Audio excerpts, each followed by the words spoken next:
दोस्तों, मृत्यु एक ऐसा सत्य है जिसे कोई टाल नहीं सकता। पर दोस्तों, हम यह नहीं जान पाते कि मरने के बाद हमारा अगला जन्म किस योनि में होगा।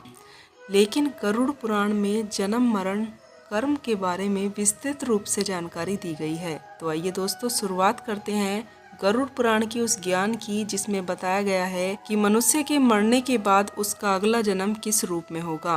राधे राधे दोस्तों, स्वागत है आपका अपने YouTube चैनल पर जिसका नाम है जस्ट प्लेट। दोस्तों, गरुड़ पुराण की इस ज्ञानवर्धक प्रस्तुति में आप खो जाएं। इससे पहले मैं आपको बता दूं कि इस वीडियो को आधा अधूरा देखने की गलती बिल्कुल भी नहीं करें, क्योंकि यह गरुड़ पुराण की ज्ञानवर्धक प्रस्तुति है जो आपके जीवन से जुड़ गई है।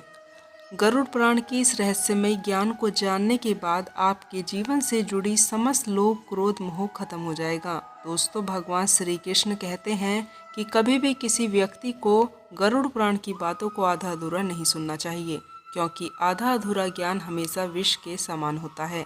इसलिए दोस्तों, आपसे यही आग्रह है कि आप इस वीडियो को बिना स्किप किए अंत तक देखें। गरुड़ पुराण में श्री कृष्ण ने बताया है कि हर मनुष्य अपने जीवन में अच्छे और बुरे कर्म करते हैं, क्योंकि उसे अपने कर्मों के बारे में पता नहीं होता। जो मनुष्य अच्छे कर्म करते हैं उसे मोक्ष की प्राप्ति हो जाती है, वहीं जो मनुष्य बुरे कर्म करते हैं उसे कीड़ा मकोड़ा या निम्न योनियों में जन्म लेना पड़ता है। आइए दोस्तों, हम एक कथा के माध्यम से जानते हैं जो गरुड़ पुराण में स्कंद पुराण के द्वारा मनुष्य के कर्मों के बारे में बताया गया है कि मनुष्य अपने पिछले कर्मों का फल किस रूप में भोगता है। दोस्तों, भगवान श्री कृष्ण ने नारद को स्वयं बताया है। आज हम उसी कथा को जानेंगे। दोस्तों, एक समय की बात है, द्वारिका नगरी में श्री कृष्ण अपने दिव्य आसन पर विराजमान थे। तब नारद नारायण नारायण का जाप करते हुए उनके पास पहुँचे। उन्होंने प्रणाम किया और वो बोले, हे प्रभु, आप त्रिकालदर्शी हैं। आप जानते हैं कि जो जीव मनुष्य जन्म लेता है वह अपने पिछले कर्मों के अनुसार फल भोगता है। हे प्रभु, मैं जानना चाहता हूँ कि पाप करने वाले मनुष्य के साथ मृत्यु के बाद उसके शरीर से आत्मा निकलने के बाद आत्मा के साथ क्या होता है। क्या उसे कभी मुक्ति मिलती है या वह जन्म जन्मांतर तक कष्ट भोगती ही रहती है। दोस्तों, फिर भगवान श्री कृष्ण नारद की बात सुनकर मुस्कुराए और उन्होंने कहा, हे नारद, यह प्रश्न बड़ा ही गहन और महत्वपूर्ण है जो मानव जाति के जीवन कर्म और उनके फल पर आधारित है।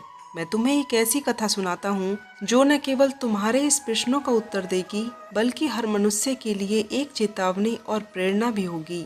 तुम इस कथा को पूरा ध्यान पूर्वक आखिर तक सुनो। भगवान श्री कृष्ण बोले, नारद, यह कथा गरुड़ पुराण की कथा है और जो इस कथा को आधा अधूरा सुनता है उस पर भारी संकट आ जाता है, क्योंकि आधा अधूरा ज्ञान विष के समान होता है। भगवान श्री कृष्ण बोले, नारद, इस कलयुग भरे संसार में जो मनुष्य इस कथा को पूरे ध्यान पूर्वक आखिर तक सुनेगा और समझ लेगा उसका इस संसार से सभी पापोक्रम से मुक्ति मिल जाएगी। फिर भगवान श्री कृष्ण नारद को वह कथा सुनानी प्रारंभ करते हैं। भगवान श्री कृष्ण कहते हैं, नारद, प्राचीन समय में एक गांव में एक व्यक्ति रहता था जिसका नाम बीनू था। वह बड़ा ही धनी था, लेकिन उतना ही क्रूर और स्वार्थी और अधर्मी भी था। उसका जीवन केवल भोग विलास और दूसरों को नीचा दिखाने में ही बीतता था। बीनू के माता पिता वृद्ध हो चुके थे। उन्होंने अपने जीवन भर में मेहनत करके उसे सुख सुविधा दी थी, लेकिन बीनू ने अपने माता पिता को अपने जीवन से बेदखल कर दिया था। उसने अपने माता पिता को घर के एक कोने में जानवरों की तरह रखा। वह उन्हें ठीक से भोजन भी नहीं देता था और न ही उनकी देखभाल करता था। दोस्तों, एक दिन उसकी माँ ने रोते हुए कहा, बेटा, हमने तुम्हें पालने के लिए अपने जीवन के हर सुख का त्याग कर दिया। क्या आज हमारा यह स्थान है? बीनू ने कठोर स्वर में जवाब दिया, तुम दोनों अब मेरे किसी काम के नहीं हो। मैं तुम्हारे लिए और सहन नहीं कर सकता। यह बीनू का स्वभाव केवल अपने माता पिता के प्रति ही नहीं बल्कि दूसरों के प्रति भी ऐसा ही था। वह गरीबों का शोषण करता, निर्दोष जानवरों को मारता और झूठ छल कपट से अपना साम्राज्य बढ़ाता गया। उसे विश्वास था कि उसके धन और शक्ति के कारण कोई उसका कुछ नहीं बिगाड़ सकता। समय बीतता गया और एक दिन बीनू की मृत्यु हो गई। दोस्तों, जब उसकी आत्मा यमलोक पहुंची तो वहां धर्मराज उसके कर्मों का लेखा जोखा कर रहे थे। धर्मराज ने कठोर स्वर में कहा, बीनू, तुम्हारे जीवन में एक भी ऐसा कर्म नहीं है जिसे पुण्य कहा जा सके।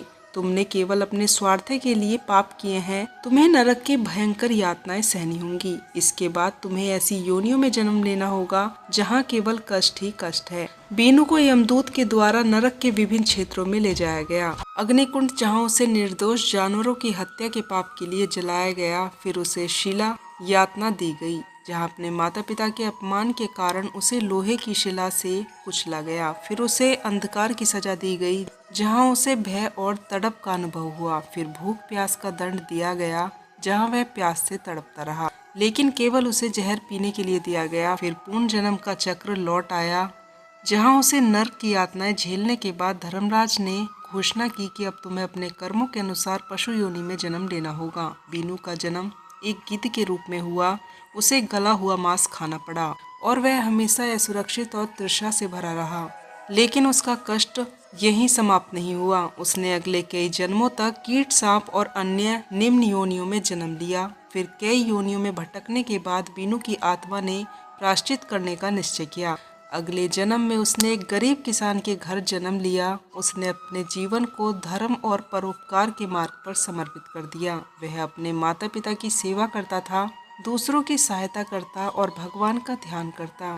फिर एक दिन भगवान श्री कृष्ण ने उसके सपने में आकर कहा कि तुमने अब सच्चे मन से प्रायश्चित किया है। तुम्हारे पुण्य कर्मों ने तुम्हारे पाप को धो दिया है।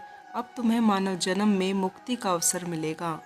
सेवा, सत्य और धर्म का पालन करते रहो। श्री कृष्ण ने नारद से कहा, हे नारद, यह संसार कर्मों का दर्पण है। जो जैसा करेगा वैसा भोगेगा। मनुष्य को हमेशा यह ध्यान रखना चाहिए कि माता पिता की सेवा, दूसरों की सहायता और ईश्वर का ध्यान सबसे बड़ा धर्म है।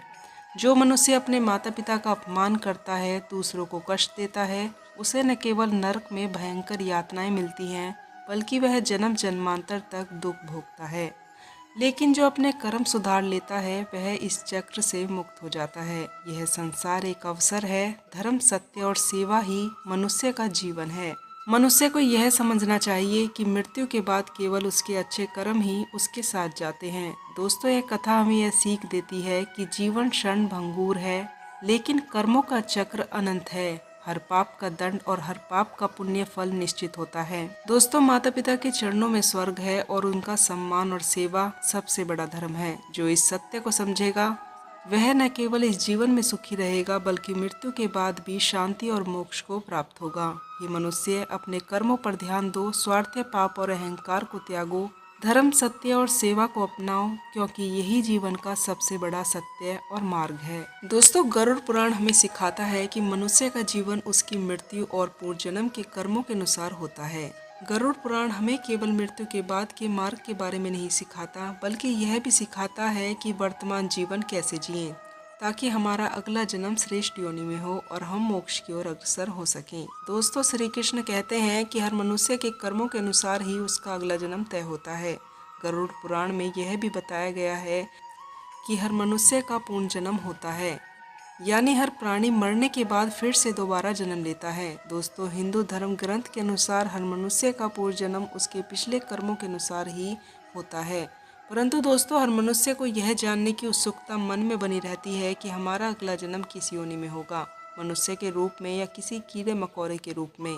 दोस्तों, इसलिए मन में हमेशा एक असमंजस बनी रहती है कि हम कौन सा कर्म करें जिससे हमारा अगला जन्म फिर से मनुष्य के रूप में हो। कुछ लोगों के मन में तो यह सवाल भी उठता है कि वह महिला के रूप में जन्म लेंगे या पुरुष के रूप में। दोस्तों, पुराणों में यह सारे सवालों के उल्लेख मिलते हैं।